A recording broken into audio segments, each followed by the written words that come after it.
Hi, Nevşah. Hello, Sandy.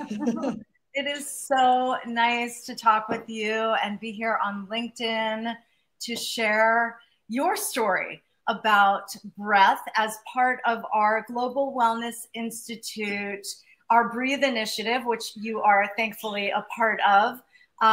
This is a part of our collaborative Global Wellness Institute initiative with 3 other initiatives. But we are going to talk about breath today and how breath is now really inextricably linked to mental health, because this is part of Mental Health Month. And I'm so happy to have you, Nevşah, because you have such a long history with breath and are a renowned global expert, and you know so much about dysfunctional breathing, which is something, unfortunately, that the world now knows so much about, because most people are breathing in a dysfunctional way. But before we get to that, and before we get to solving problems, will you introduce yourself and talk about how breath came into your life? Yeah, of course, sure. Right now, I mean, I've been researching, studying, teaching breath work for over 20 years now professionally. And my journey with breathwork breathing techniques started 25 years ago when I was a yoga teacher. I started my journey, of course, with personal reasons, because I was feeling in my 20s, in my early 20s, I kind of like was feeling a bit lost. I did not have a deep connection with life. I didn't have the awareness I had right now. So it was kind of like there were a lot of question marks, and I didn't know about my mission, who I was. So I was kind of like living in a very conditioned world. And then I started thinking to myself, like, I want to go on a journey to, find myself, find who I really am and what I want to do with my life. And I'm lucky enough because I went on this journey in my 20s. Most people I know don't go on that journey until they're like 50. And I just consider myself lucky because of that. And I told to myself, like, I need to spend more time with myself, not like taking good care of myself, but really like trying to understand myself. Who am I and what's my mission here? What is this all about? So I started meditation. And after meditation, I started yoga. And in yoga, I started pranayama, breathing techniques. And I was, always interested in the power of breath. Then I finished Art of Living, the whole procedure of Art of Living. I loved Sudarshan Kriya. I loved connected breathing. And then I wanted to learn more about conscious connected breathing. And I started getting trainings on breathwork. I got trainings from many schools. I tried different schools. And then I thought in those years, transformational breathing was the path for me. So I continued with transformational breathing school. I became a facilitator and then a trainer. I worked with TB group, and I invited Judith and the whole team to Turkey, and we did seminars and organizations for a long time. And then after a while, I started thinking, I need to go on my own journey, because there were other stuff I wanted to teach. I was in a journey of not only conscious breathing, but also conscious thinking. Because of my meditation practice, it evolved in a different way. I think it evolved in a different way than many breath workers, because I was doing meditation an hour every day, morning and evening. And that kept me kind of like very much grounded. And it's like with that grounding, something else started happening. So I became very conscious about my thoughts, how my thoughts were creating my life. So then after that, I wanted to go deeper into thinking habits and breathing habits. And I started working with Breathing Sciences faculty. I founded Breath Coaching Federation a while ago, like 10 years ago. And at that time, I was doing retreats. I was teaching breath work. I was also helping people figure out their dysfunctional breathing and thinking habits and working with them. Like I just finished a breath work, meditation, and mind transformation retreat I've been leading for over 15 years now. I just finished it. It was last week. with 100 people. And it's been a while since I didn't do live breathwork retreats for 5 days for 100 people. So I feel a bit like physically shaken right now. It's exhausting. Yeah, it's intense. I mean, 5 Yes. days of breath work, mind work, transformation. Awesome. Yeah, so I started many years ago. I started organizing retreats, breathwork retreats, and trainings, and then we started seeing we started having a little bit of a problem with the Turkish government because of their point of view, let me say. So with the Breath Coaching Federation, we started working with the government, creating standards, and worked with them like 5 years. We got 50 no's and then 5 yeses, and we were able to create a job that is called breath coaching in Turkey, which is now legal because it wasn't legal many years ago. Now there are more than 2,000 breath workers in Turkey right now, which is brilliant. I've been traveling around the world, teaching, organizing retreats, doing seminars. Like you said, I've been focusing on dysfunctional breathing habits for a long time. And when you look at breathing from a behavioral science perspective, it's just amazing. I mean, of course, breath work is very powerful. People who try breath work, they find it very powerful. It's amazing, especially the first session. You're kind of like, what just happened to me? Your first conscious connected breathwork session. And it doesn't even matter which breathwork technique you're using because it just happens, every time because of the power of breath itself, that neutral, amazing healing energy itself. But the thing is, when you dive deep into understanding what breathing is and what dysfunctional breathing habits are and how it affects our mental well-being and our physical well-being, it's just amazing. It's like if we were able to really in detail tell the world on a scientific level, I mean, I'm doing my best. All of us are, doing our best. But if we could tell it to millions of people, how important it is and what causes dysfunctional breathing habits and what are the symptoms behind these habits, how we could all stay healthy and well just by figuring our breath out, just by learning to breathe healthier and learn to breathe better, the whole world will just stop. Take time and just do breath work every day and take time to really understand what they're doing with their breathing. It's just amazing what can happen with when you have a dysfunctional breathing habit and how when you heal that breathing habit, as you also know. Yep. Wait, I think you're breaking up just a little bit. Hold on. Okay, there you are. Yeah. Yeah, I feel like we came at around the same time. I was also in my 20s when I started yoga, and the funny thing is, I had no idea that I was missing that component in my life of feeling connected to myself.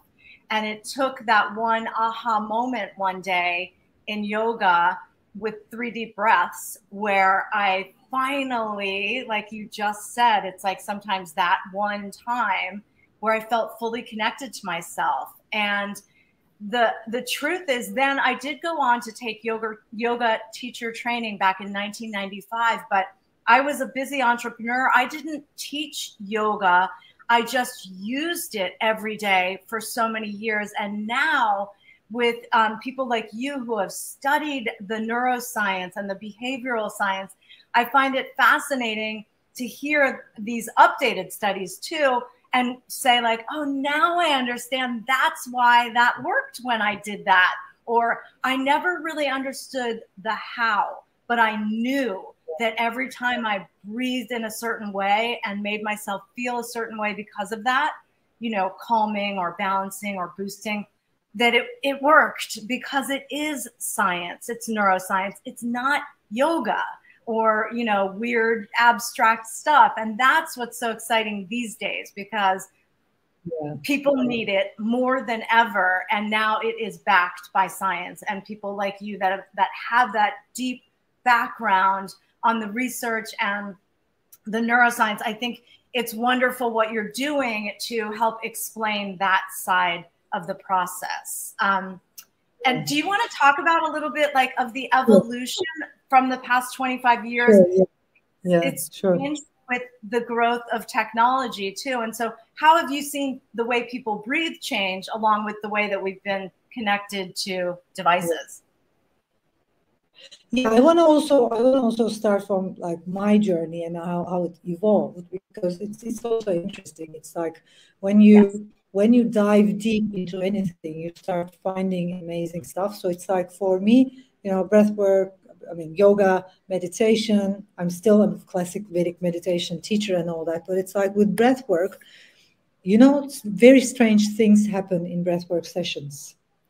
People see visions and people see places and they feel things and think a different way. And many people talk about breathwork, the effect of breathwork, and many people think the effect of breathwork is equals to psychedelic effect, because you tap into different levels of consciousness.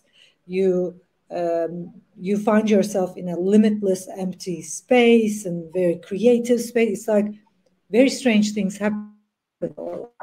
In what Physically, modality it's like are your whole body becomes I mean, almost all modalities, even with yogic, like with Kapalabhati, it's like you start feeling numbness and tingling, and it's like conscious connected breath work, coherent breath work, TB, rebirthing, Wim Hof. It's like very strange things start happening in your system, metabolism, physiology, chemistry. So because I tried many breathwork techniques and I was amazed at the power of breath and what it's doing to our whole system, I was kind of like, why is this happening right now? Like, what's really going on? And there were a lot of explanations because different schools explain it in a different way. Like some schools say there is transformation happening, negative energy transforming. Some schools say some trauma release. Other schools say another thing. But it was like, for me, I think that's because I studied physics and chemistry and biology like all my life. And I was more scientific, like my whole mind thinks more scientific than many people. And I was like, yeah, but I want to really know what's going on. Like, what's going on in my brain? What's going on in my blood? What's going on in my heart and my whole system? Chemistry, like what's going on with my chemistry? And then it's a very funny story, because I literally sat down and finished more than 100 books on respiratory science in a year, in less than a year, because I was so excited about the power of breathwork and I just wanted to know more, like what's going on. And I studied at school, like respiration. I already knew what was going on, but I wanted to dive into more, chemistry. And then I started talking about dysfunctional breathing habits and how it affects our physiology in a more mechanic way. Like I was doing lectures on like how diaphragmatic breathing was affecting us, or how shallow breathing or chest breathing, or all kinds of breathing habits on the more mechanic level. But I was talking about dysfunctional breathing habits. Then I met Peter Litchfield, and we started talking to each other. We started doing some meetings, and I was interested in his work. And he was like, you know what? You are the first breath worker I ever met who has been speaking about dysfunctional breathing habits like we're speaking about dysfunctional breathing habits. It was kind of like, with all of the research I've been doing and with all of the research Breathing Sciences School has been doing, we kind of like found the same thing. I was more on the mechanic level and doing research on the mechanic level, and they were doing, a lot of research with capno trainers and capnographs, but we were seeing the exact same thing. And then that's why we started working together, and I became the vice president responsible for UK operations and European operations of Behavioral Health Sciences School. And then I became a faculty member at Breathing Sciences School and started doing research to get together. And it's just amazing when you find something, when you find the truth behind what's going on, you start speaking the same language. And all the research I've been doing and he's been doing, like we were like, yeah, this is it. And mainly, so the thing with dysfunctional breathing habits are, so first of all, a breathing habit is a behavioral habit. So it is learned. Most of the time it is learned unconsciously. You learn breathing habits without even recognizing that you have a breathing habit. And we learn breathing habits for certain reasons, but most of the people I worked with, I have realized that they've learned breathing habits to change their psychology. So it's kind of like, just imagine a time when you were 5 years old and a relative died, and there is too much pain and crying, and everybody's in pain, and it's too much for your heart and it's too much for your body. You just change your breathing to change your psychology, and then your body learns a habit. Or, for example, if you experience some anxiety or panic and you want to overcome that, you start changing your breath. So there are different reasons why we change our breath. But the thing is, like any behavioral habits, like tics people have, like the way I hold my hand, the way I eat, the way I walk, my physiology learns breathing habits, and they get triggered without even recognizing. And most of the symptoms people experience nowadays, the common symptoms like anxiety, panic attack, too much stress, chronic pain, especially on the shoulders and neck, headaches, migraine, ADD, ADHD, has a lot to do with how we are breathing. And basically what happens when breathing habits get triggered is that our body fluid chemistry changes.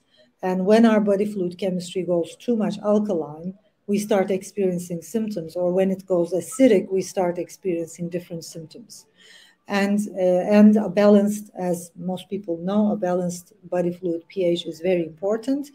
And I see many people, and like I said, I'm a classic Vedic meditation teacher as well. I teach meditation, I promote meditation, I have been meditating for a long time. And I think meditation is also a very important tool because it relaxes the whole body and your breath. It balances the whole system, like the sympathetic, parasympathetic, the system, the whole system. But the thing is with breathing, before we have a healthy breathing habit, I don't think we can go deeper into our meditation practice as well, because it's kind of like there will be something holding you from going deep into meditation or deep into balance. Mm-hmm.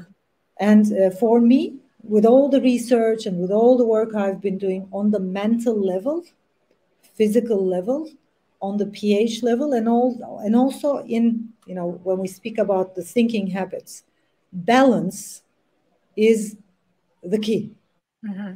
So I basically, with all the research I've been doing and work I've been doing and teaching to tens of thousands of people, now I'm at a stage, nearly 50, only teaching balance, because balance is the key, like mental balance, which means thinking in a balanced way.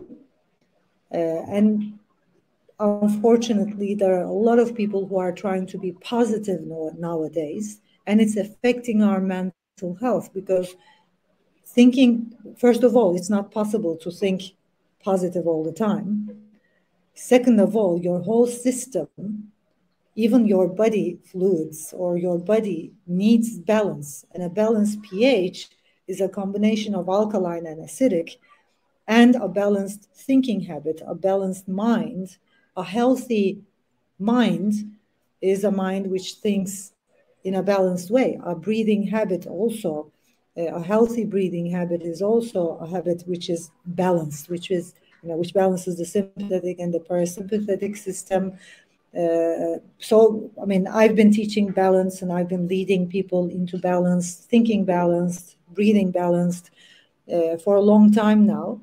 And I find it easier to lead people into breathing techniques like coherent breathing, mm-hmm. Where you work on the inhale and work on the exhale. And when we come back to the world we're living in right now, first of all, I don't have to tell this to anyone. It's obviously fast. It's obviously, it's all about consuming products in a matter of minutes, consuming information in a matter of minutes. So the whole social media and technology, like everything is so fast. And it is, when I look at back in the past and nowadays, it is much more easier to lose our balance. And health, physical and mental health, equals to balance. So I see a bigger problem than most people see because of my expertise. I see a bigger problem than most people think. Not because we have technology in our lives, not because we're living fast, but because we are not tuning in, because we are not stopping between that fast pace and connecting with ourselves and creating that balance. Because balance is kind of like, I'm going to give an example with breathing and dysfunctional breathing habits. It's like if we were able to breathe slowly, very slowly during the whole time, like during the whole day, or slow and shallow and chill, that would definitely cause many health problems.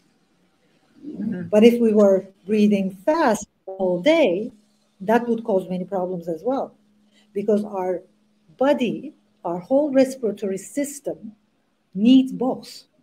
There are times when our body needs a more calm breathing habit, for example, going to sleep, reading a book, resting. There are times when our body needs a more fast breathing habit, like when we're running. So when we teach stuff like, slow breathing is better and fast breathing is this, and it's kind of like, I think we lose our balance, because balance happens in between everything we're experiencing. So a healthy breathing habit, a healthy mental habit, is a balanced breathing habit, and a balanced mental habit, and a balanced psychology, a balanced parasympathetic and a sympathetic system. And if we are great that technology and everything is fast, I love it. It's kind of like I can just Google anything I want, and I can research and find out anything I want. But with that fast pace, I am also slowing down in my own system. It's like I've been experiencing, to keep that balance, I am in my inner being much more slow than I was many years ago. And that is the thought nowadays. It's like we need true. That slow, pace. Yeah, I mean, here's some good news. It is never too late for anyone to rewire those patterns that you were talking about, the habits, the behavioral habits, that then we can change those thoughts and the way that we breathe. And that's the great news, is it's never too late, and people can always make changes in the breath. And the other thing is that there's so many different breath modalities. I just want to mention and have you go back a little bit to talk about the holotropic, or those kind of more high intensity practices that you mentioned in the beginning, because some people, I think that breath work is only that kind of practice, that it's for, like elite athletes, or, very high level breath work where you want to have like a psychedelic experience. But sometimes it isn't, it doesn't have to be that at all. It can just be a coherent breath of a 5 count on the inhale and a 5 count on the exhale, to try to balance the nervous system. So that's what I love about our group, our breath initiative group, is that we are all practicing different modalities. And I feel like now is the time where people should know, like, there is something for everyone, because we are all out of balance. And for the past 2 years, everyone's been basically living in that shallow, rapid, stress-inducing breath. From pandemic, we've been scared to breathe and catch germs. And so will you talk a little bit about your favorite tools, from a basic breath to the high intensity one, and what's for each kind of practice? Yeah, that's it. Yeah, thank you, Sandy, for mentioning this, because this is a great topic. This is a great topic to talk on and dive into. So I'm someone who has been experiencing all modalities, because it's like breath is my thing. It's like I love it. I teach it. I love researching it, trying new stuff. So I'm someone who tried it all. And with that, the reason why we have all modalities and techniques, and we are trying to include all breathing modalities and techniques in Breath Hub app, is because different people need different breathing techniques depending on their life habits. One breathwork modality is not good for all, and it can't be. And for example, even in my own journey with breathwork, the breathwork techniques that used to help me, help me figure out life and help me find my mission and help me at that stage in my 20s, doesn't help me in my 40s, like end of almost 40s right now. So even in my own journey, I've been practicing different breathing modalities since 20 years. I've been changing it because Me there are too. times, yeah, it's like there are times when we need a more calm modality. There are times when we need a diaphragmatic breathing, more energy. There are times we need another thing. It's like, I think the world is, with different breathwork schools and with different breathwork modalities, I think the world is moving into another level, which is great. It's like, and the thing is, we teachers, as breathworkers and teachers, we teach the techniques and modalities that work for us and that transformed us. So it's like, if you have had a trauma in your life, in your early teenage years, or in your 20s, then you get more interested in teaching trauma release or breathing techniques that transform trauma, and you help those people. Then, for example, if you're someone like me, if you felt lost and out of control, and if you wanted to find your mission, who you were, then you teach another modality, more like conscious connected breathing and connecting with yourself, balancing the inhale and exhale. So it all depends on our own journey as teachers, which is great. That's why we have all these modalities. And I think it's very important, especially when practicing breathing techniques and with breath work, it's very important to remember that whenever a breathing technique feels good for me, it's like whenever it's satisfying, like really satisfying at that stage in my life, that's the best. Mm-hmm. That's basically why we created Breath Up, so that people like me, I've paid hundreds of thousands of dollars to retreats and trainings so that we can create a platform where people can try different techniques, because we have over 800 sessions and courses to choose from that includes all kinds of techniques. People can try, for example, one day, if you feel you need to calm down, you can try breathing techniques that's going to help you do that. Another day, if you feel tired, then you can practice a breathing technique that's going to help you feel more energized. Then another day you have a headache, and another day another thing. And just to research and just to see which one you love, I think Breath Up is great, because in the real world, and that's the advantage of technology, because in Yep. the real world, it's like if you register to a breathwork retreat or a workshop, you don't know what you're going to experience, and sometimes you don't like the experience, but you can't just get up and leave the session, and then you stay there and you're like, this is not good for me. This doesn't work for me, and that's okay. Yeah. That's one of the reasons why we created Breath Up, because I really want people to try breath work. I really would like to encourage people to practice breath work and breathing techniques and to love the connection with their breathing. And I'm now certain that it won't happen by one technique. It won't happen by one workshop. It's like when there is a platform, you can just try, and you can just try one session. If you don't like it, you can skip to the other session and another one. So that's the benefit of technology. It's like now Exactly. people have a lot of options they can choose from. And I think the most important thing, like I said, because people have different breathing habits, different dysfunctional habits, one technique that works for someone doesn't work for the other one. Or And like you said, the key, yeah. I was just going to say, or like you said, it might not work for them now, but if they get a little taste of it through Breath Hub app, maybe in a year they might go, oh yeah, I tried that breath. I didn't like it then, but now I'm going to go back to that. Exactly. That's what I love about Breath Hub, Exactly what you're saying. It's a little taste of things. And even though it's really like food, also, I may not have liked broccoli 15 years ago, but now I do. And so, and it's like getting a little taste and little sample of different modalities, knowing that you'll find what's right for you now, but you'll also know that there's other things for different phases in life. I think that's really great point that you made, because like you said, for me over the past 30 years, I like a more intense practice. But for many years, all I did was very simple, basic, in the moment, quick. And I'm still the same way.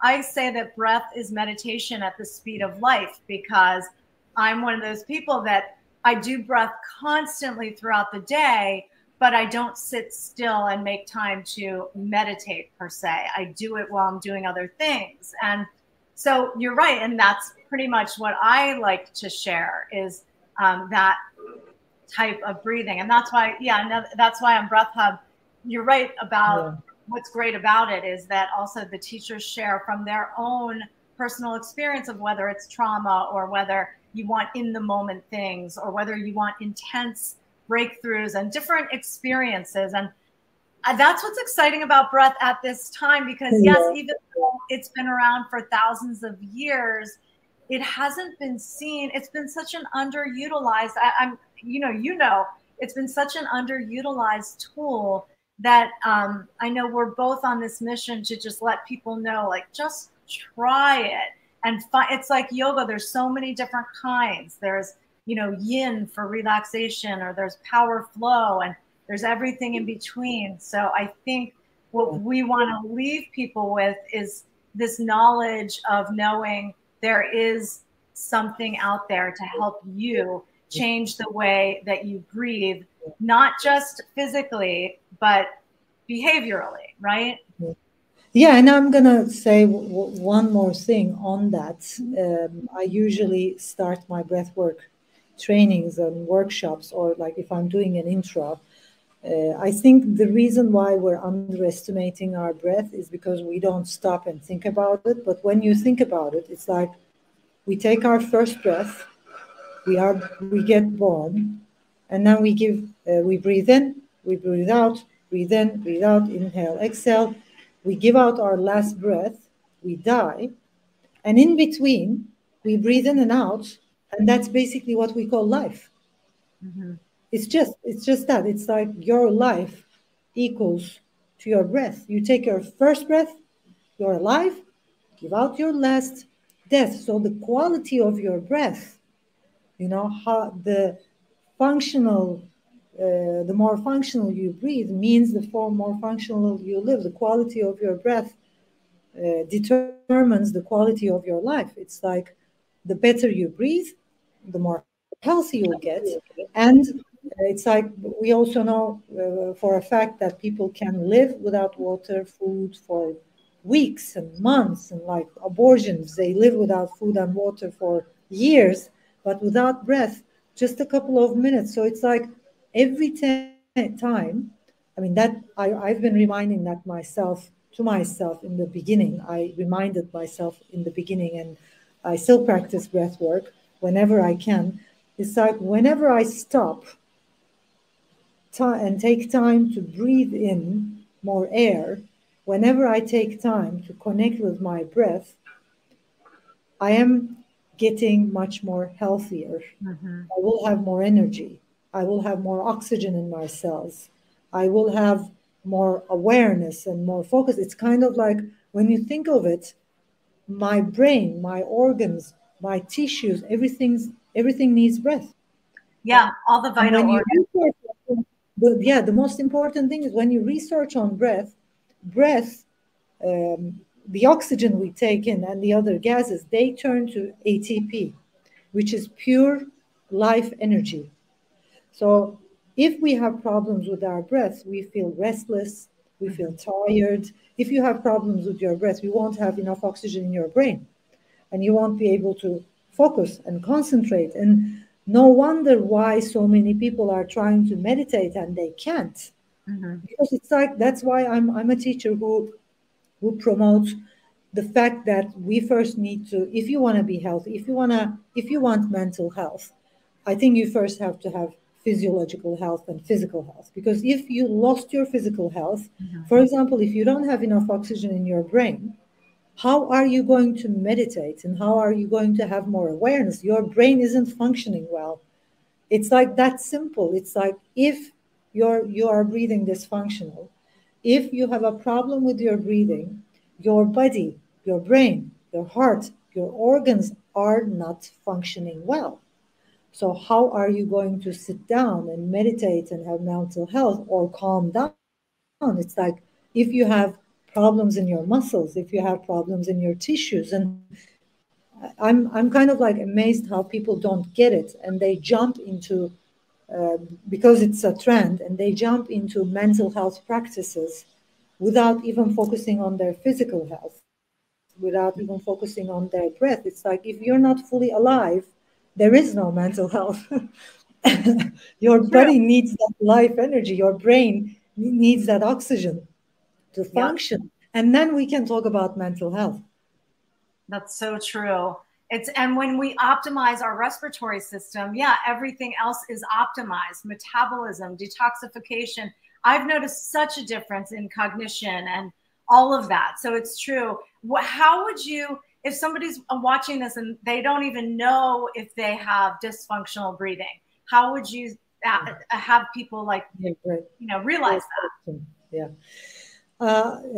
So the examples might be like if you're feeling out of breath, if you have, first of all, of course, breathing issues, you probably have a dysfunctional breathing habit. Like if you feel like you can't fully breathe, some people are like, and some people tell me, like most of my students tell me, like especially when I'm talking, I feel out of breath, or when running or when doing physical exercise. If you're out of breath in any way, that's a sign of dysfunctional breathing habits. If you have, for example, pain-related issues like migraine and headaches and chronic pain and muscle pain or whatever, and you have seen doctors and they couldn't find any organic reasons, it's probably dysfunctional breathing habits. Like my mom had migraine and it lasted forever, like for 30 years, all my childhood. And he had migraine attacks like 3 times a week, and it was like very bad. And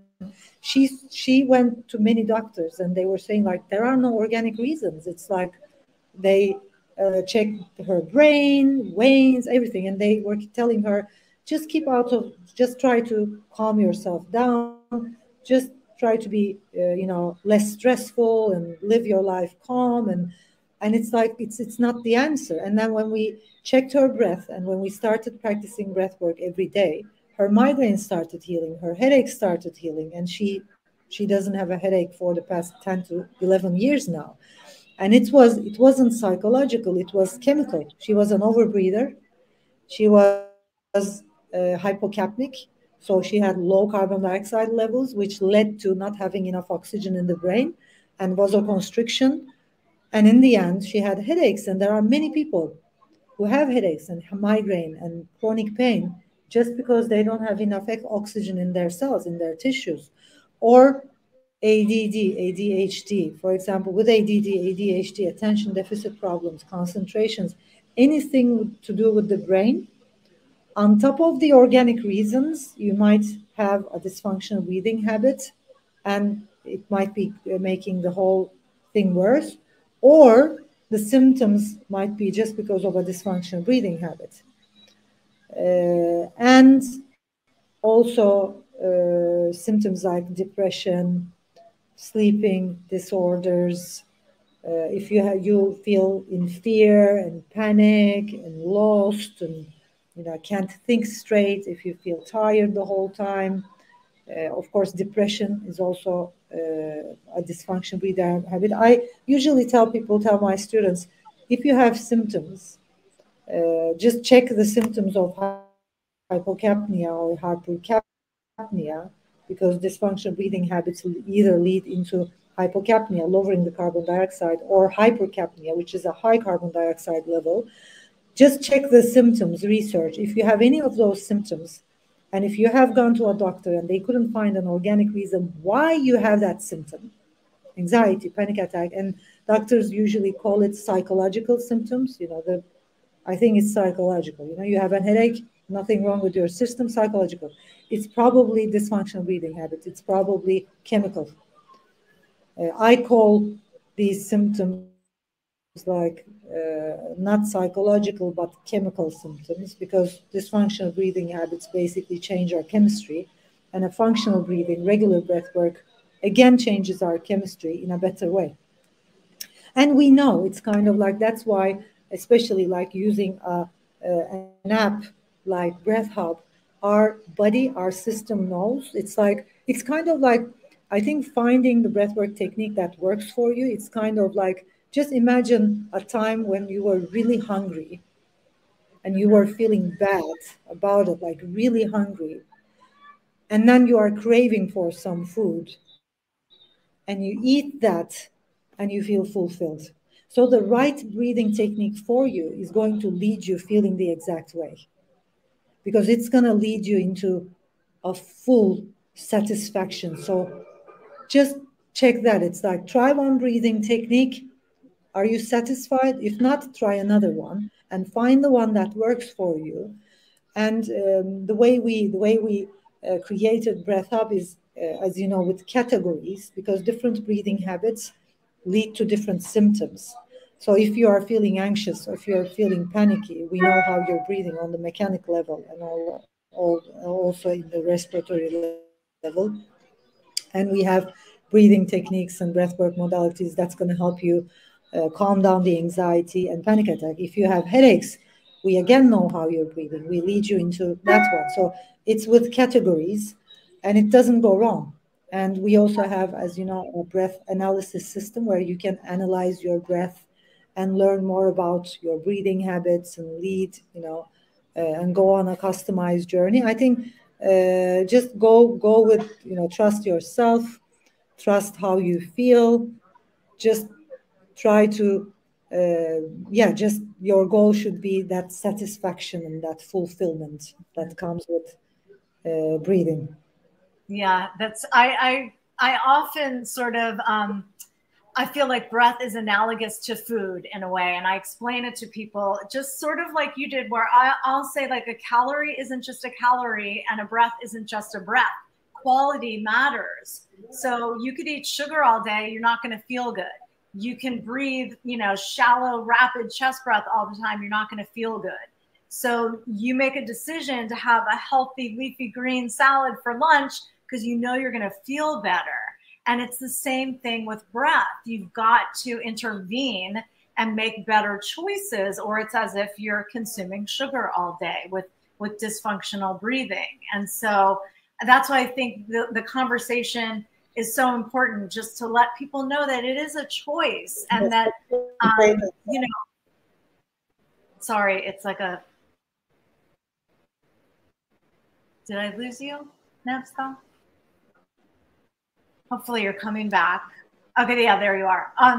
But yeah, it's a choice, and how you breathe is how you feel. And that's exciting, because we do have this human superpower to shift and to change and to override our nervous system when needed. And I love that Breath Hub app does have, those categories, because like if you are having a panic attack or you're feeling anxious, you don't want to do something that's going to, boost your nervous system at that same time. It's important that you choose the calming breaths.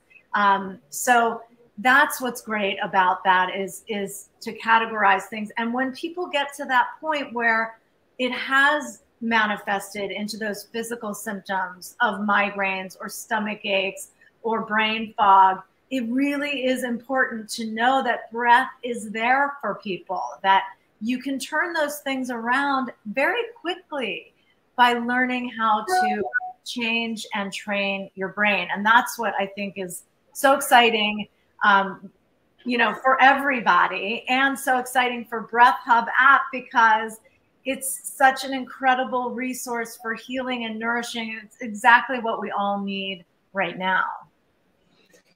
Yeah, it's great to have the system. I mean, on the business side, you probably know it's a huge investment, like money wise, time wise, and it's a huge investment. It's a great service. I mean, it's like I'm a I'm an individual. I'm a teacher first of all, who is dedicated to introducing this very powerful tool to hundreds of millions of people, and I've been dedicated on this path for a long time.